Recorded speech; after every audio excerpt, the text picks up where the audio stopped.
కట్టడాలకు 2 వాసస్థలాలకి పోల్చి చెబుతున్నాడు.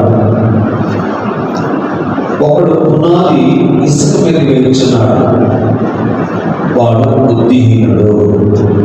ఒకడు బండ మీద వేయుచున్నాడు, బుద్ధిమంతుడు. 2 ఇళ్ళు చక్కగా కట్టబడినది. గోడలు బాగున్నాయి, దర్వాజలు బాగున్నాయి, స్లాబ్ బాగున్నది,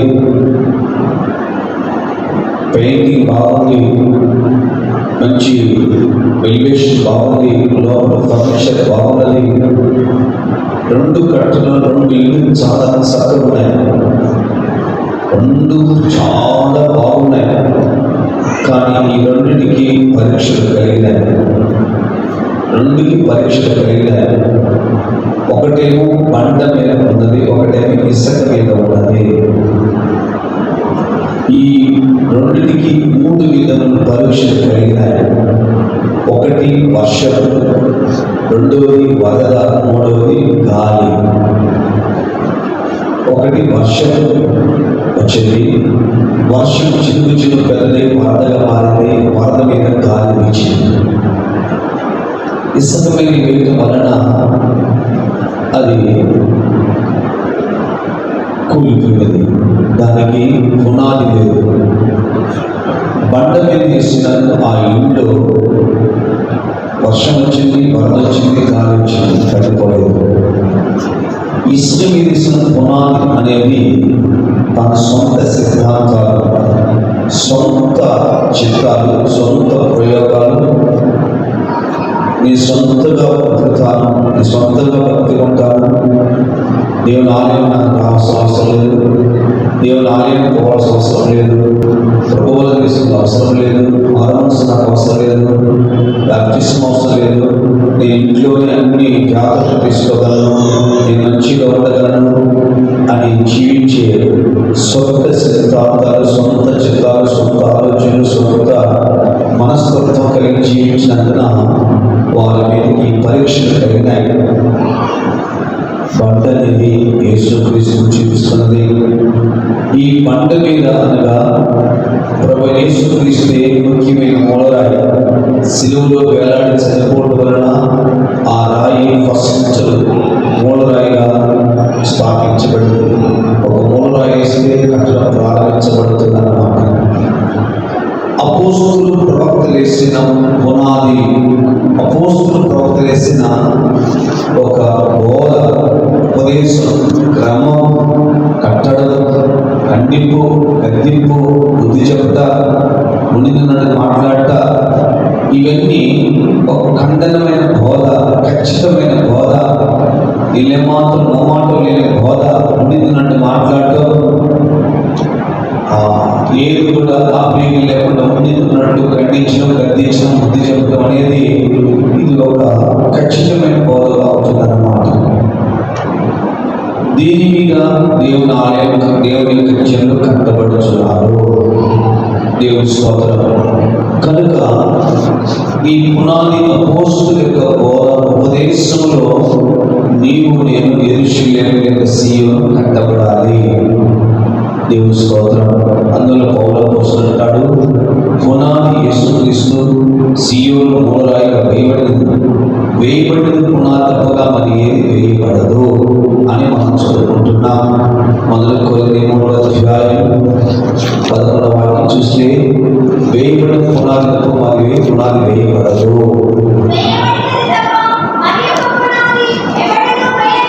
మరి వేరే ఉపదేశం లేదు, వేరే బోధ లేదు. అలాంటి బోధ వచ్చిందంటే అది అపవాది బోధ, వ్యక్తి బోధ, నికాయిల బోధ, దుష్ట బోధ, సాతాన బోధ, సర్పపు బోధ, అంత్యక్రీస్తు బోధ, లేక పడిపోయిన బోధ. ఈ బోధను వినకూడదు. వేయబడిన పునాది అపోస్తుల ప్రవక్తలు వేశారు. పునాది సిద్ధాంతం. ఈ బోధలో జీవితం కట్టబడాలి అని ప్రభు చెప్తున్నాడు. దీనికి అపోస్తులను 5 విధమైన ఉద్యోగస్తులను ఎక్కేసి 4:13 చదువుకుంటున్నాం.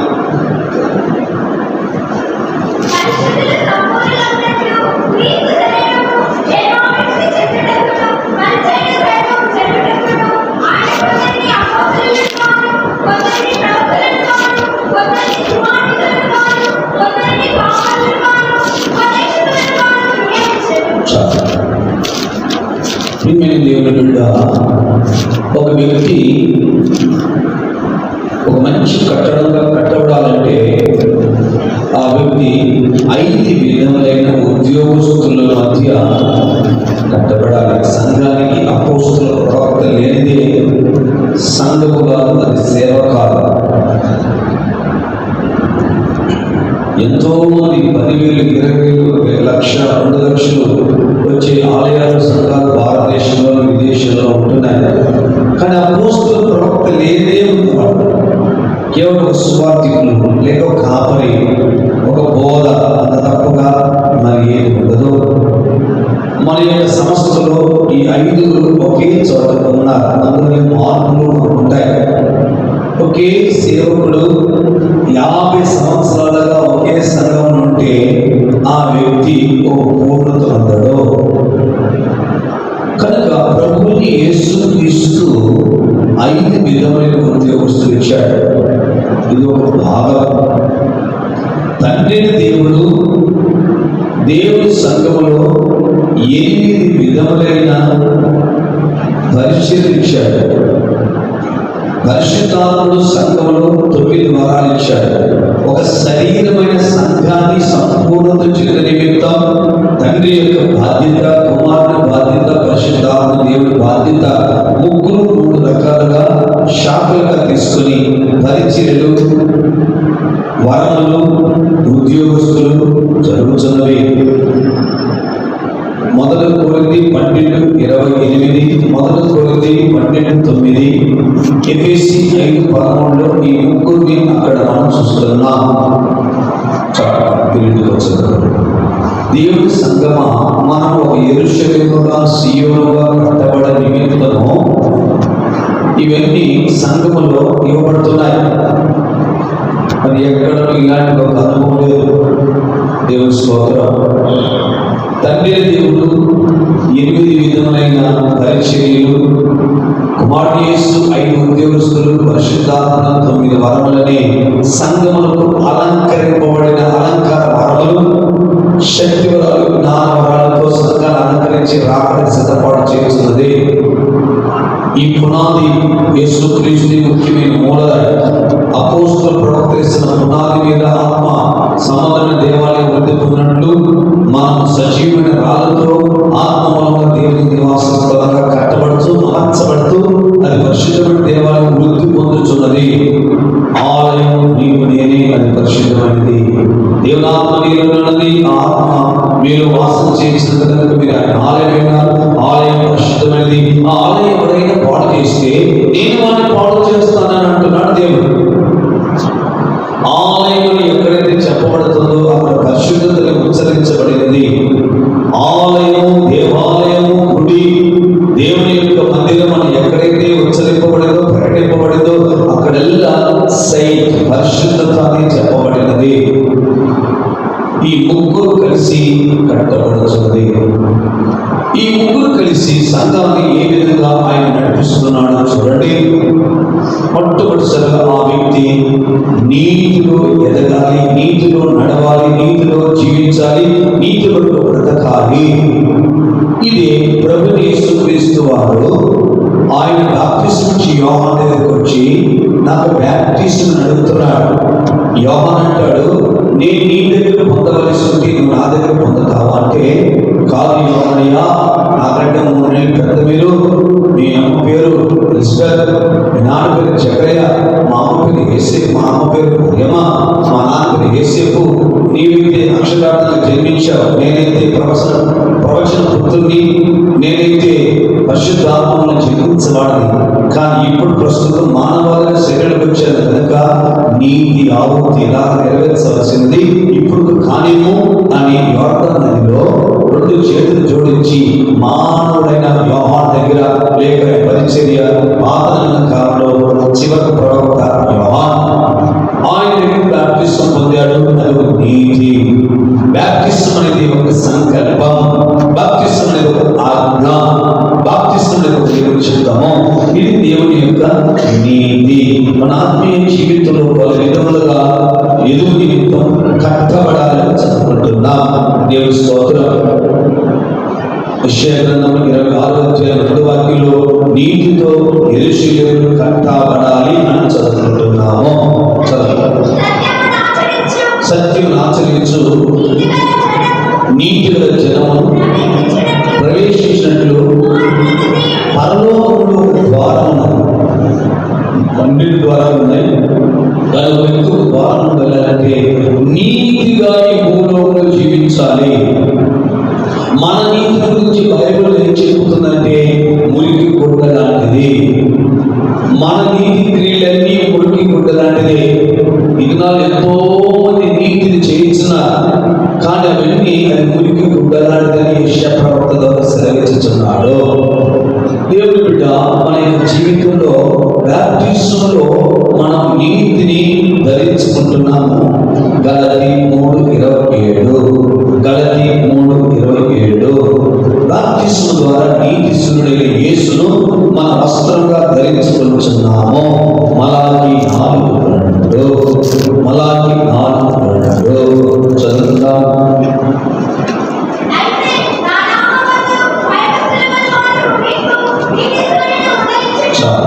గలతీ 3:27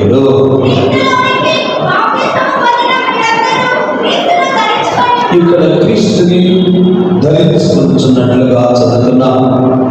దేవుని జనమ బాప్టిజంలో నీతిని ధరించుకుంటున్నాం, లేదా నీతిసురుడు యేసు ధరించుకుంటున్నాం. ఇదే పద్మదీవులు యోహాను చూపించిన దర్శనంలో స్త్రీ సూర్యుని ధరించుకున్నది.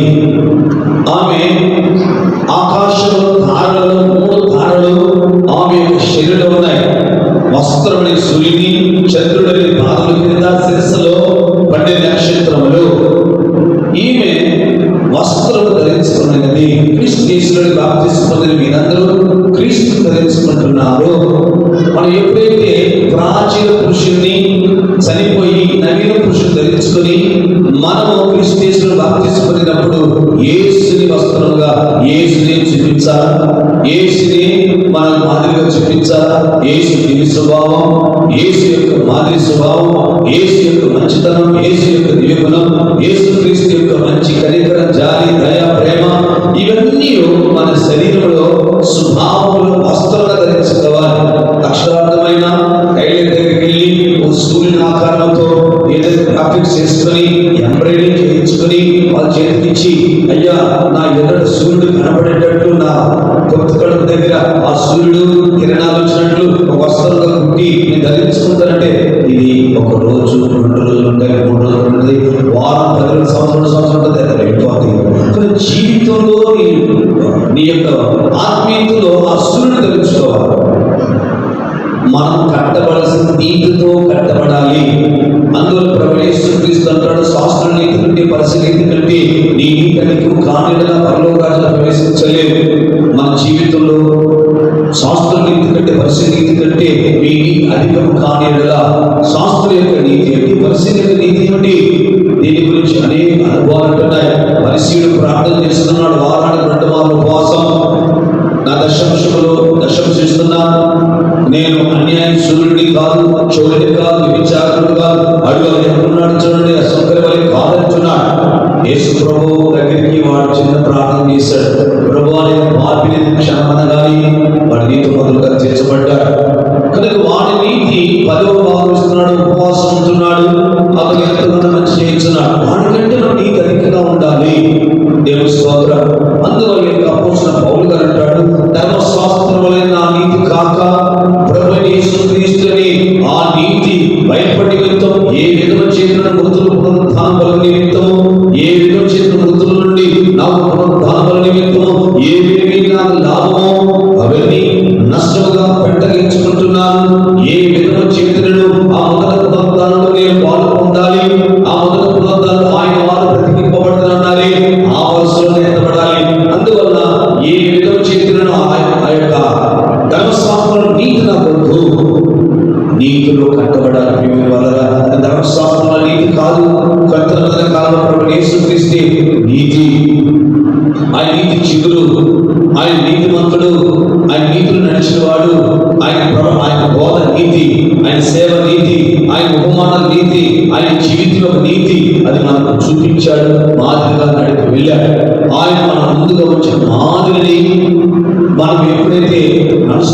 నడుచుకుంటుంటామో అందరికి చేరగలం. ఓ తమ్ముడు అక్క ఇరువురు కలిసి ఓ అడవికి వెళ్ళారు. ఓ తమ్ముడు అక్క ఇద్దరు కలిసి అడవికి వెళ్ళారు. కొంత సమయంలో కొంచెం క్షణంలో తమ్ముడు అక్కకి దూరం అయిపోయాడు.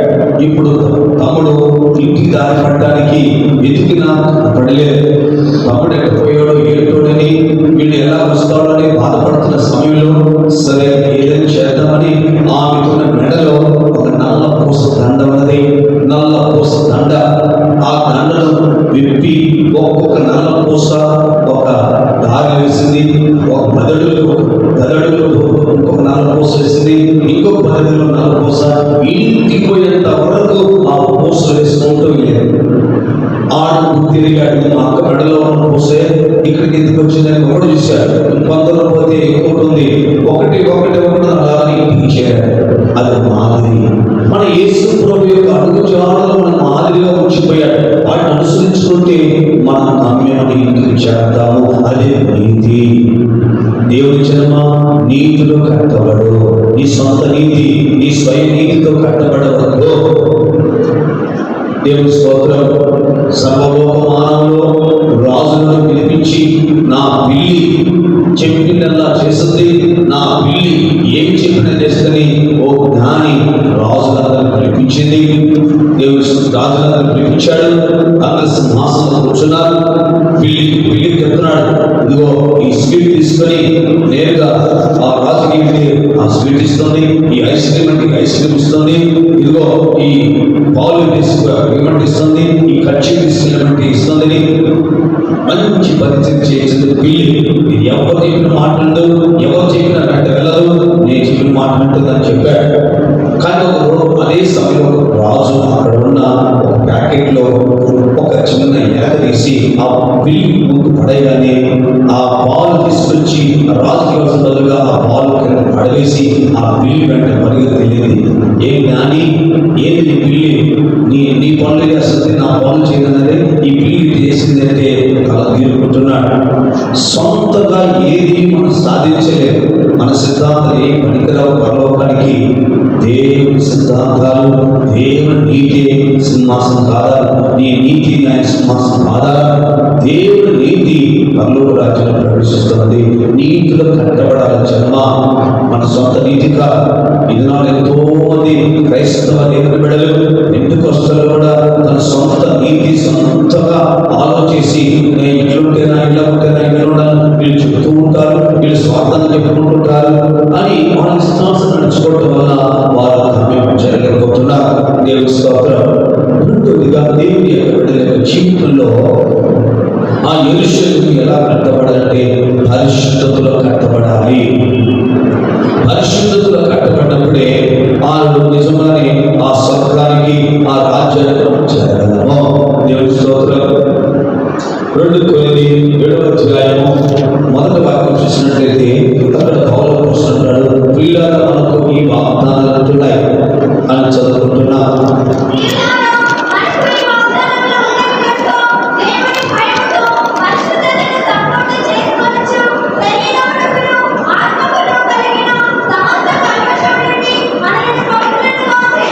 ఇక్కడ పరిశుద్ధత యొక్క సంపూర్ణత ఒక మాట ఉన్నది. పరిశుద్ధత సంపూర్తి చేసుకున్నది. పరిశుద్ధతలో సంఘం కట్టబడాలి. పరిశుద్ధతలో కట్టబడాలి. మన మాట, మన మాట, మన పండుకొనుట, లేచుట, నిలబడుట, చూచుట, కూర్చుండుట, ప్రవర్తించుట, యావత్తు విషయములలో దేవుని సంఘము పరిశుద్ధతను అన్వేషించాలి. పరిశుద్ధతను ప్రేమించాలి. పరిశుద్ధత కొరకు ప్రాణం పెట్టాలి. పరిశుద్ధతే మన దాహం ఉండాలి. పరిశుద్ధతే దర్శనం ఉండాలి. పరిశుద్ధతే మన గమ్యం కావాలి. ఈ పరిశుద్ధతను పట్టుకోవాలి. ఎందుకంటే దేవుడు స్థలం పరిశుద్ధత. ఆయన భూమిలో పరిశుద్ధతే ఆయన యొక్క జీవితం కనబడినది. అందరితో సమాధానం కలిగి ఉన్నది. పరిశుద్ధత లేకుండా ఎవరు దేవుని రాజ్యంలో ప్రవేశించలేదు. ప్రియ దేవుని బిడ్డ, నేను పరిశుద్ధమైన ప్రకారం మీరు అన్ని విషయంలో మీ ప్రవర్తనలో పరిశుద్ధులై ఉండి, పరిశుద్ధులే దేవుని చిత్తము. పరిశుద్ధులకు ఈ మాట తగినవి కావు. నీ నోట గుర్తులేను, నీ నోట ఏ విధమైన అసఖ్యమైన మాటలు, నిశ్చితమైన మాటలు రాకూడదు. ఇది పరిశుద్ధత తగినవి కావు. దేవుని ఆలయం పరిశుద్ధమైనది. ఎఫెసీ 2:20లోను, ఎజెకియెల్ 43:12 వాక్యంలోను ఈ పరిశుద్ధత గురించి అక్కడ తెలియజేయబడుతున్నది. ఎఫెసీ 2:20 వాక్యం చదువుకుందాం. 21 వాక్యం.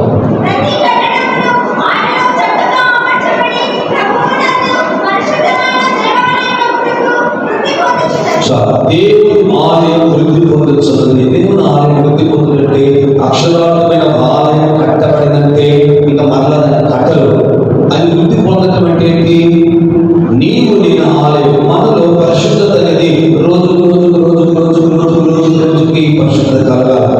ఒక పాపిని వ్యక్తి ఒక్క రోజు అతను పాపిగా మారడు. దేవుని స్తోత్రం. ఒక బాబు విషయమే మనకు ఇస్తారు. ఒక బాబు 14 ఏళ్ళు వచ్చింది. చిన్న ప్రాయం ఫస్ట్ సినిమా పెడతాడు, చిన్న అబద్ధం ఆడతాడు, కొంచెం కోపడతాడు, కొంచెం దొంగతనం చేస్తాడు. రోజు వయసు వచ్చినప్పుడు వాడు పాపిగా మారతాడు, ఘోరమైన వ్యక్తిగా మారతాడు. పరిశుద్ధుడు బ్యాప్టిజం పొందినంటే పరిశుద్ధుడు కాలేదు. అతను రోజు వృద్ధి పొందుతూ జీవించాలి. దేవుని స్తోత్రం. అది దేవాలయం పరిశుద్ధత. ఎస్కేల్ 43:12 వాక్యం చూసినట్లయితే అతి పరిశుద్ధమే ఆ పర్వతములకు ఎత్తైన జీవితాన్ని చూపిస్తున్నది. ఆ మందిరం గురించిన విధి అనగా పర్వతం మీద దాన్ని చేరిన స్థలము అతి పరిశుద్ధము. పరిశుద్ధ స్థలం నుంచి ఇదే ప్రియులారా, ఇది ఒక ఎత్తైన జీవితాన్ని చూపిస్తున్నది. ఉన్నతమైన పరిశుద్ధత ఉండాలి జీవితంలో. మనం దినదినము పరిశుద్ధతకు ఒక ఎత్తైన భాగాలు. మన దారిలో వెళ్ళినా, ఊర్లో వెళ్ళినా, వీటిలో వెళ్ళినా, ఇంట్లో ఉన్న, ఉద్యోగంలో ఉన్న, ఏ చోట అంటే నిన్ను నన్ను గురించి ఏం చెప్పాలంటే పరిశుద్ధుడు, ఇతరు పరిశుద్ధురాలు. శూన్యం పట్టణానికి వచ్చిన ఎలీషా భక్తుల గురించి శూన్యం పట్టణస్థులు ఏమంటుందంటే వాళ్ళ భర్తతో చెప్తుంది. భర్త ముసలోడు, భార్య చిన్న వయసు. ఏమండి, మన ఇంటికి వచ్చి పోతున్న ఈ దైవజనుడు పరిశుద్ధులని చూస్తున్నానండి. ఆయన కూర్చోట నిలబడటం అనేది ప్రవర్తన చాలా పరిశుద్ధత. నీవు నేను మందిరం గురించి విధేదనగా ఆ పర్వతం యొక్క శిఖరంలో ఉంటున్న ఆ యొక్క మందిరము ఎత్తైన జీవితం అని పరిశుద్ధత. ప్రియమైన వారు, ఈ పరిశుద్ధత ఎంతవరకంటే మొదలు దర్శన రాసిన పత్రిక 5:23 వాక్యం చూడండి.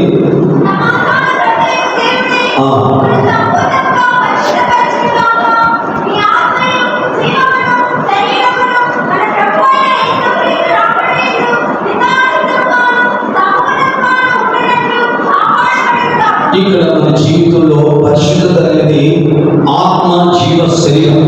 చాలా మంది పరిశుద్ధత అనేది ఆత్మలో పరిశుద్ధం ఉంటే చాలు, ఆత్మలో నిష్కపటం ఉంటే చాలు, ఆత్మ పవిత్రమైన ఉంటే చాలు.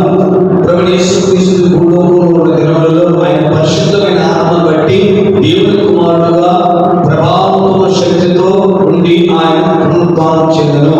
కనుక మనము పవిత్రమనేది హృదయం అంటే చాలు అన్న ఉద్దేశంతో చాలా మంది క్రైస్తవులు, ఎంతో మంది క్రైస్తవులు విపరీతమైన ఆభరణాలు, విపరీతమైన వెలగల డ్రెస్సులు, విపరీతమైన జరి పట్టు చీరలు, జరి చీరలు, లేక విలువైన ఆభరణాలు, విపరీతమైన పౌడర్లు, లేక విపరీతమైన విధానాల్లో క్రైస్తవ ప్రసంగికులు, సిస్టర్స్, బ్రదర్స్ ఎంతో మంది క్రైస్తవులు చూస్తుంటే ఒక జడేమో ఒక వెంటికి సగమే వెనకేస్తున్నారు, ఒక జడ వేస్తున్నారు.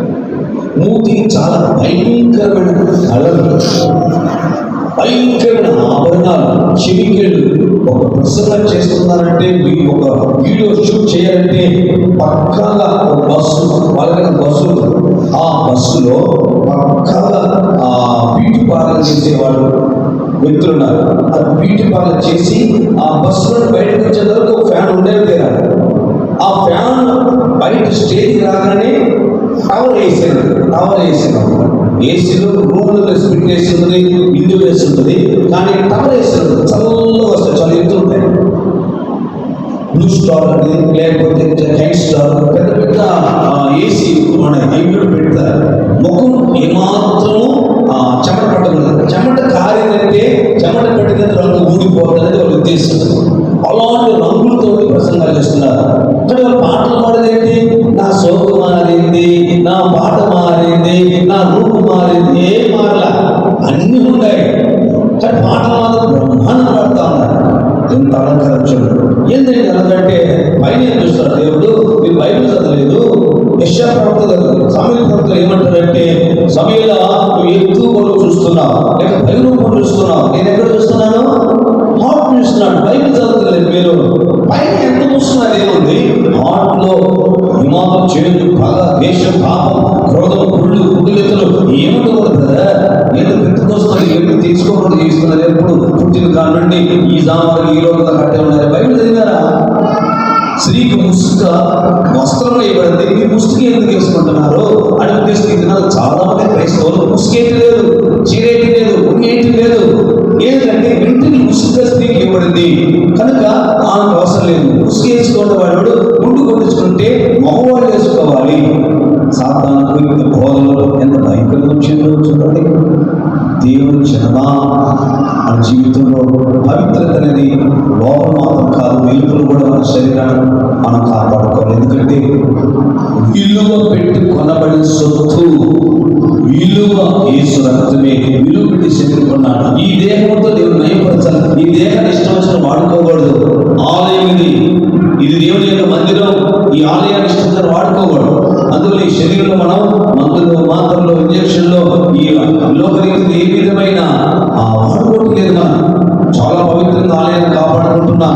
తిరిగి సంచరించే దేవాలయాలు మనం ఆదిలో సొలొమోను ఆలయం కట్టబడింది, జెరుబాబెలు ఆలయం కట్టబడింది, హేరోదు ఆలయం కట్టబడింది, ఒక దగ్గర స్థాపించబడింది, పునాది వేయబడింది. అభిషేక ఆత్మ దిగి వచ్చినప్పుడు మనందరం తిరిగి ఆలయాలుగా మార్చాడు దేవుడు. కానీ నీ ఆలయం పవిత్రంగా, నీ జీవితం పవిత్రంగా ఆత్మ ద్వారా పరిశుద్ధ ఆత్మతో కట్టబడి లేక పరిశుద్ధతో నీ జీవితం కట్టబడు. మూడవదిగా విశ్వాసంతో కట్టబడలేను. ఎవి రాసిన పత్రిక 11:6 చదివినట్లయితే అక్కడ పరిశుద్ధ, ఇక్కడ విశ్వాసం లేకుండా దేవుడికి ఇష్టలేనట అసాధ్యము అని చదువుకుంటున్నాము.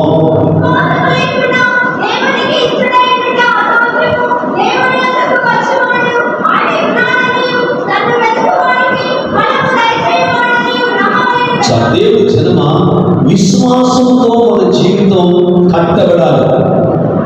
నువ్వు యెరూషలేముగా మారాలంటే నీ జీవితంలో విశ్వాసంతో కట్టబడాలి. బైబిల్లో అనేక విశ్వాసం గురించి చెప్పబడినది. ఆరోగ్య విశ్వాసం, అమూల్యమైన విశ్వాసం, నిండైన విశ్వాసం, పరిపూర్ణమైన విశ్వాసం, మహా గొప్ప విశ్వాసం. చివరిగా బైబిల్ చెప్తుంది, అతి పరిశుద్ధమైన విశ్వాసంతో పరిశుద్ధాత్మలో ప్రార్థన చేయొచ్చు, మిమ్మల్ని మీరు కట్టుకొనండి. యూదా 20వ వాక్యంలో ఈ మాట సెలవిస్తున్నాడు.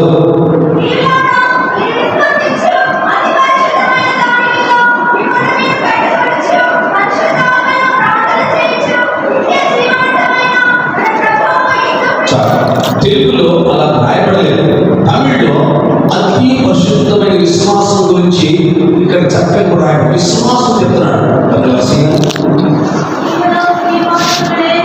మీరు ప్రియమైన వారా, మీ మహాపరిశుద్ధమైన విశ్వాసం చాలా ప్రియమైన వారు అంటే సంఘమే ప్రియం. సంఘాలు యేసు ప్రభువుకే ప్రియమైనది సంఘం. ఈ ప్రియమైన సంఘం ఎలా ఉండాలంటే అతి పరిశుద్ధమైన విశ్వాసం. దాని మీద మిమ్మల్ని మీరు కట్టుకునండి. మనం కట్టడం అనేది అక్షరార్థాల ముందు చెప్పారు. రాళ్లతోనూ, మట్టితోనూ, లేకపోతే కొయ్యతోనూ, లేక తాటాకుతోనూ, లేకపోతే కొబ్బరాలతో కట్టబడేది కాదు. ఆత్మీయమైన కట్టడం, ఆత్మీయమైన ఉపకరణతో కట్టబడేది. విశ్వాసంతో మనము కట్టుకోవాలి. ఇది ఎలా అతి పరిశుద్ధమైన విశ్వాసం. ఇది చివరి విశ్వాసం. అన్ని విశ్వాసం కంటే ఈ అతి పరిశుద్ధమైన విశ్వాసం అంటే ఈ భూలోకమే ఆశ్చర్యపడే రీతిలో అతి పరిశుద్ధమైన విశ్వాసం. పాస్టర్ ఎన్.టి. థామస్ గారి యొక్క తల్లి, ఆమె ప్రసవేదన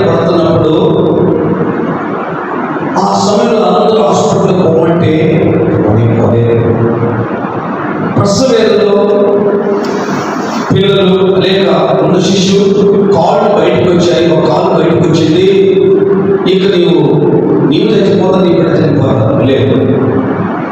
ప్రభు కోసం జీవిస్తాను, మీ ఆస్తులు కల వెయిట్ చేస్తాను. ఏ 3 రోజులు 2 రోజులు అందరూ తింటా ఉన్నారు, అయినను ఒప్పుకోలేదు. 1 రోజు 2 రోజులు 3 రోజులు 4 రోజులు అవుతుంది, అయినను దేవుడి కొరకు కనిపెట్టలేదు. అది అతి పరిశుద్ధ విశ్వాసం.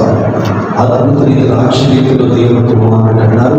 ఎంటీ జార్జ్ నార్త్ ఇండియాలో ఆయన సెంట్రల్ స్టేట్ పనిచేస్తున్నారు. ఎంటీ థామస్ డిప్యూటీ ఫాస్ట్ అయిన తమ్ముడు ఎంటీ జార్జ్ బ్రతికే ఉన్నాడు. నాకు బాగా తెలుసు. అతి పరిశుద్ధ విశ్వాసంతో బ్రతికారు, అతి పరిశుద్ధ విశ్వాసంతో చనిపోయిన వాళ్ళు ఆ రోజుల్లో ఏమంటారంటే విశ్వాసంలో చనిపోయేది అని ఒక బిరుదు ఉందన్నమాట ఆ రోజుల్లో. ఇప్పుడు రోజుల్లో విశ్వాసంతో చనిపోయినారంటే వీరుడు తెలియలేని వాళ్ళు, ఇంత టెక్నాలజీ, ఇంత సైన్స్ మారింది, ఇంత ఇంగ్లీష్ మందులు ఉన్నాయి, ఇంత మంచి వస్తువులు ఉన్నాయి, పరికరాలు ఉన్నాయి, ఇంత మందులు మాటలు ఉన్నాయి. ఇంకా దేవుడు అని ఇంట్లో పెట్టుకొని మందులు వాడకుండా వేడి తప్పించి నూనె ప్రార్థన చేసి కడుపు పోసి మొహాన్ని పోసి నోట్లో పోసి ఇంకో వ్యక్తి లేకపోతే కరేపాకు పోసి లేకపోతే చక్కెర మొక్క లాంగ్ వేసి కలిపి పూసారు, పసుపు పూసారు. ఏంటంటే ఇంత జ్ఞానం వచ్చిందని ఇట్లా చెప్తూ మనిషి బాధిస్తున్నారు. ఈ విశ్వాసం కలిగిన దేవుని బిడ్డలని దేవుని విశ్వాసం నుండి ప్రభు బాగు చేస్తాడు, విశ్వాసం బాగు చేస్తాడు. విశ్వాసం కలిగిన ప్రాణాలు పోతే చర్చివాడు లేక బంధువులకు కేసులు పెడతాం, వదిలేస్తాం, ఈ చర్చకులను ధర్మిస్తాం. ఇలాగ ఎంతో మంది చర్చించిన వాళ్ళు, ఈ చర్చకులు తీసేద్దాం ఎంతో మంది ప్రయత్నించిన వాళ్ళు, చర్చి పెరిగిందే కానీ చర్చలు విస్తరించిందే కానీ శాఖ పెరిగేదే కానీ తీసేది కూడా ఏ మాట్లాడో వాళ్ళే మాత్రం సురక్షణ వ్యాపిస్తున్నామని చర్చి పెరిచారన్నమాట. అతి పరిశుద్ధ విశ్వాసం ఏంటంటే అయ్యో వీళ్ళు నమ్మితే ఈ సేవకు గుండె తెచ్చిపోతారు. ఈ వీధిలో ఉన్న నమ్మకం ఏంటంటే 7 బ్రదర్లకు స్వచ్ఛతలో జబ్బు వచ్చిందంటే వీళ్ళు ఏ ఎక్కడికి వెళ్ళాలి, రిమ్స్కి వెళ్ళాల్సిందే. మౌంట్ ఫోస్టర్ స్కూల్ ఉంది అక్కడ, లేదా దొరలకి వెళ్ళాలి. దొరలకి మరణం ఆదాయం అన్నాడు, బతుకుంటే జీవం అని, బతుకుంటే ఆదాయం పౌరం లేదు. పౌలు గారు అంటాడు మరణం నాకు ఇలాంటిదే, ఆదాయం మరణాన్ని మీరు ఎవరైనా చెప్పండి రండి అన్నాను, మీకు ధైర్యం ఉందన్నాడు. మేమంటాం ధైర్యంగా మరణం ఆ రోజున మరణం చాలా చెరుపుకోమని మీకు దేవుడు ఉన్నాడు, మీ పక్షం ఉన్నాడు, సాధన పరిగెత్తుంది అని మీరు ధైర్యంగా మరణం అన్నారా అనలేదు. ఎందుకంటే చాలా ప్రాబ్లమ్స్ ఎన్నో ఉన్నాయి, కానీ మరణం మాకు ఆదాయం, మరణము మాకు ఆదాయం. కాబట్టి మరణం ఆదాయం, నా మాట క్రీస్తు చావేడు నాకు లాభం. అతి పరిశుద్ధ విశ్వాసంతో మనం కట్టబడాలి. రోజు చిన్నదాన్ని కూడా విశ్వాసం కట్టబడాలి, చిన్నదాన్ని కూడా దేవుడి మీద నమ్మకాలు కూడా చిన్నదాన్ని ఏది చిన్నదైనా సరే కూడా దేవుడికి ఆధారపడాలి. ఒక కరేపాకు కూడా దేవుడికి ఆధారపడాలి, చిన్న వస్తువు కూడా దేవుడికి ఆధారపడాలి. ఇతర విశ్వాసం పూర్తి ఉంటుంది. పూర్తి విశ్వాసం అనేది పూర్తి వెళ్ళి ఇలాంటి ప్లేస్లో వస్తాడు. మనిషి కుమారుడు ప్రత్యక్షమైనప్పుడు నరులలో విశ్వాసం ఉంటుందా, విశ్వాసం చూడగలనా, నీ దగ్గర డబ్బులతో చూడలేదు, నీ ఏదైనా ఇంకో విషయాలు నేనేమి అడగలేదే, విశ్వాసం ఉందా? దేవుని జన్మ అతి పరిశుద్ధ విశ్వాసంతో కట్టుకోండి. అధిక విశ్వాసం ఉండాలి. మరణమైనా సరే, చావులైనా సరే, ఏమైనా సరే, ఎట్లయినా సరే, అనుభవైనా సరే, మన లేకపోయినా సరే, ఒక కన్ను పోతే ఒక కన్ను నుండి 2 కళ్ళు నుండి నరకానికి వెళ్ళేందుకంటే ఒక కన్ను లేకుండా పరలోకకుండా మంచిది. ఒక చెయ్యి 2 చేతుల నుండి నరకానికి వెళ్ళాలంటే ఒక చెయ్యి నుండి పరలోకకుండా మంచిది. 32 కోళ్ళ నుండి నరకానికి వెళ్ళాలంటే ఏమి లేకుండా పరలోకం మంచిది. ఒక కాళ్ళు లేకపోయినా 2 చెయ్యి లేకపోయినా సరే ఏ తప్పేదో తీసేమన్నాడు, అందుకంటే అంత ద్వేషించమంటున్నాడు. అతి పరిశుద్ధమైన విశ్వాసంతో నిన్ను కలుపుకోండి, పరిశుద్ధాత్మలో ప్రార్థన చేయండి. ఏమంటున్నాడు?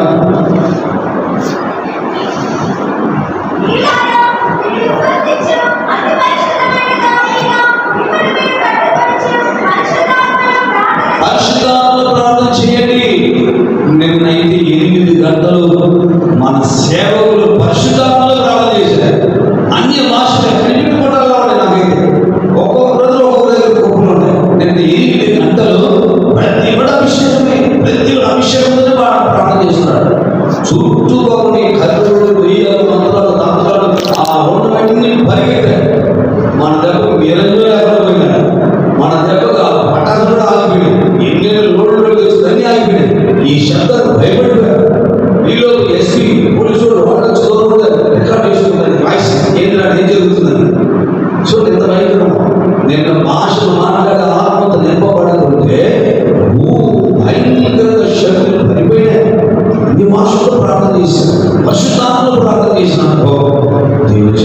ప్రతిరోజు ఆర్థిక పరిశుద్ధ విశ్వాసం మిమ్మల్ని కట్టుకోండి.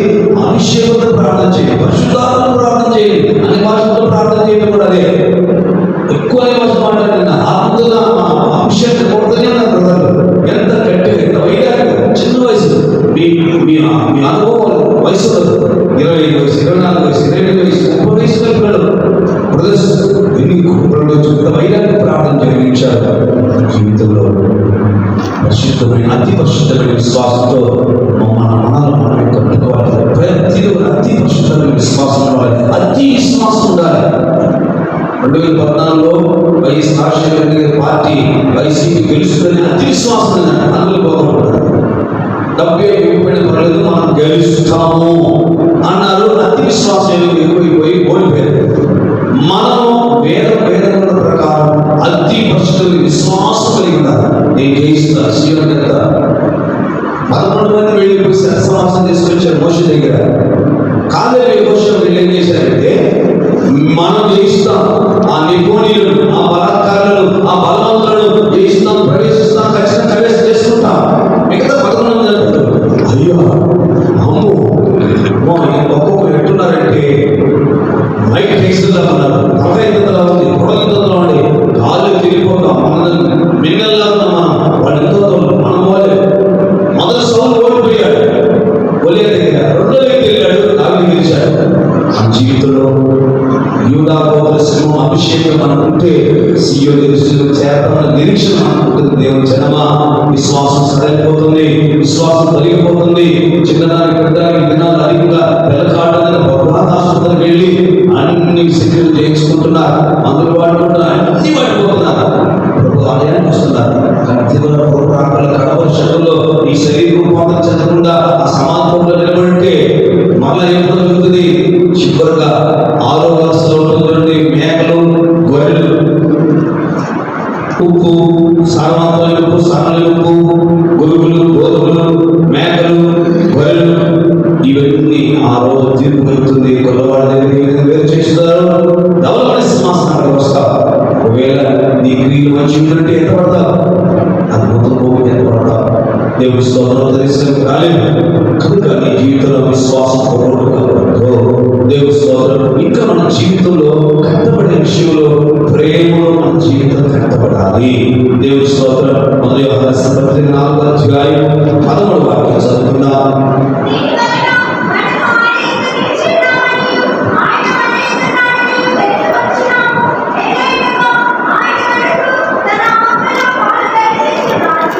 యోహాను పత్రిక 4వ అధ్యాయము 13వ వాక్యము. మొదటి యోహాను పత్రిక 4వ అధ్యాయం 13వ వాక్యము.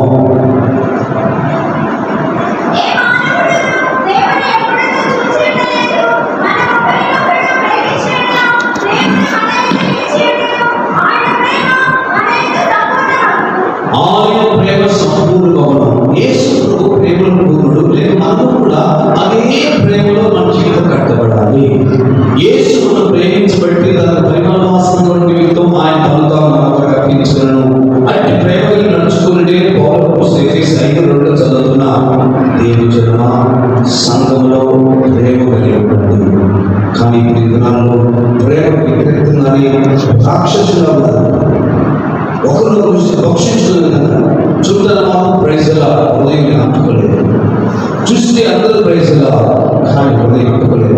ఇక మరలా రెండో మాట లేదు. ప్రైజ్లో మాత్రం తప్పు చేస్తారు.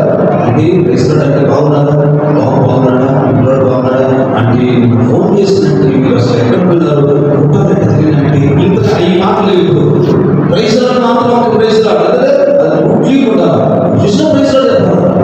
ముందు కాలంగా బాగుపెట్టాను మీరు ప్రార్థన బాగున్నాయి, ప్రార్థన కష్టపడుతున్నాడు, మీ బాగాలేదంటే ఇబ్బంది పడుతున్నారంట అని కూర్చుని ఆలోచించారు. ఇంటికి మాట్లాడేవాళ్ళు, తీసుకుని అటువంటి తీసుకొచ్చేవాళ్ళు, ఆలోచి పాటించేవాళ్ళు ఎవరు ప్రార్థన చేసినట్టే మోకాలేసి ప్రార్థించారు, ఇంటికి వచ్చి ప్రార్థించారు.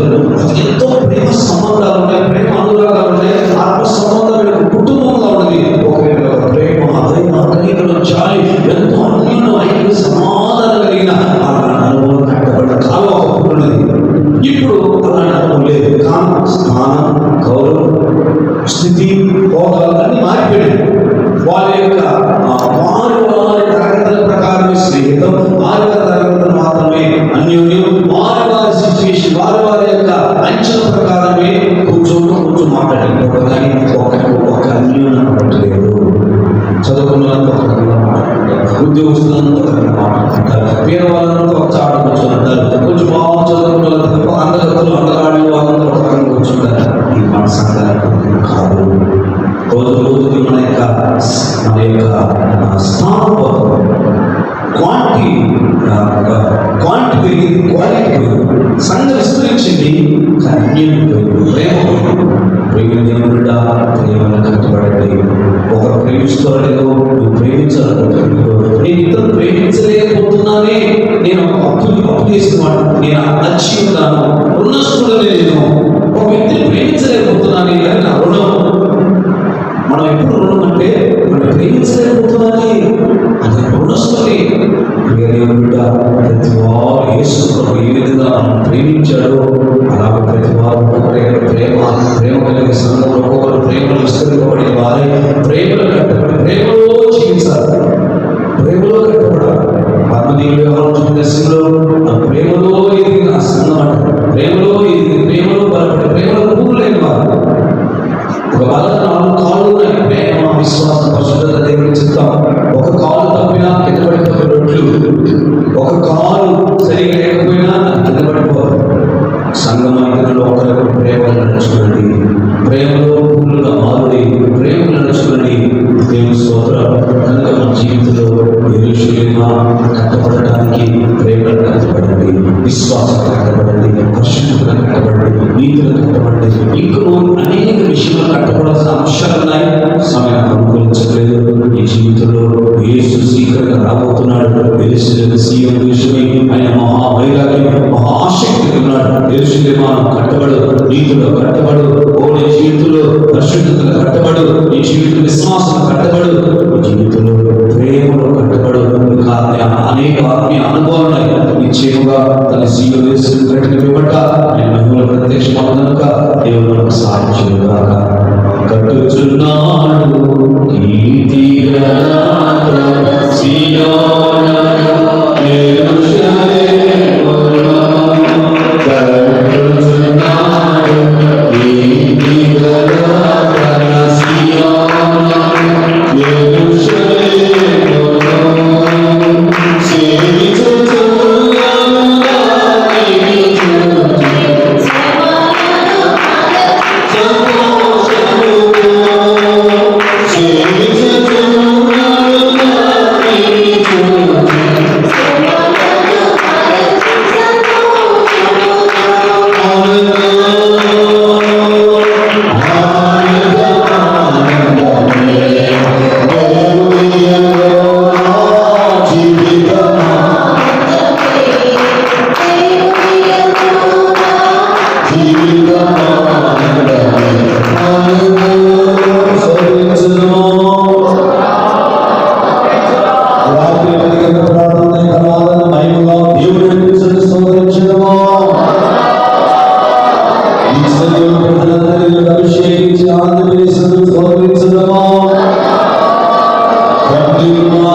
Spirit of God, may we